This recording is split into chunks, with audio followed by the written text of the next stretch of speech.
রাজধানীর মোহাম্মদপুরে নৃশংসভাবে মা মেয়েকে হত্যার ঘটনায় প্রথমেই সন্দেহ পড়ে গৃহকর্মী আয়েশার উপর, কিন্তু তার অবস্থান চিহ্নিত করতে শুরুতে হিমশিম খায় পুলিশ।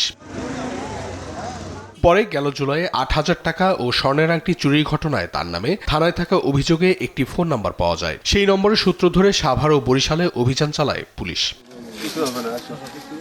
সবশেষে ঝালকাঠিতে অভিযান চালিয়ে দাদা শ্বশুর বাড়ি থেকে গ্রেপ্তার করা হয় আয়েশা ও তার স্বামী রাব্বিকে। পুলিশ বলছে হত্যার আগের দিন আয়েশা ওই বাসা থেকে ২,০০০ টাকা চুরি করে। এর জন্য তাকে পুলিশে দিতে চেয়েছিলেন নিহত গৃহকর্মী লায়লা আফরোজ। ঘটনার দিন টাকা চুরি নিয়ে তাদের মধ্যে আবারও কথা কাটাকাটি হয় এবং ধস্তাধস্তির এক পর্যায়ে আয়েশা গৃহকর্ত্রী লায়লা আফরোজকে সুইচ গিয়ার দিয়ে এলোপাতাড়ি ছুরিকাঘাত করে। এ সময় তাদের মেয়ে নাফিসা তার মাকে বাঁচাতে এগিয়ে এলে তাকেও ছুরিকাঘাত করা হয়। খুনের পর ল্যাপটপ ও মূল্যবান সামগ্রী নিয়ে পালিয়ে যায় আয়েশা। নিজের বোনের বাসা থেকেও ২ লাখ টাকা চুরি করে সে। বিস্তারিত জানতে রিমান্ডে নিয়ে জিজ্ঞাসাবাদ করতে চায় পুলিশ। একটি ল্যাপটপ, মোবাইল ফোন, আরো কিছু জিনিসপত্র নিয়ে যায়।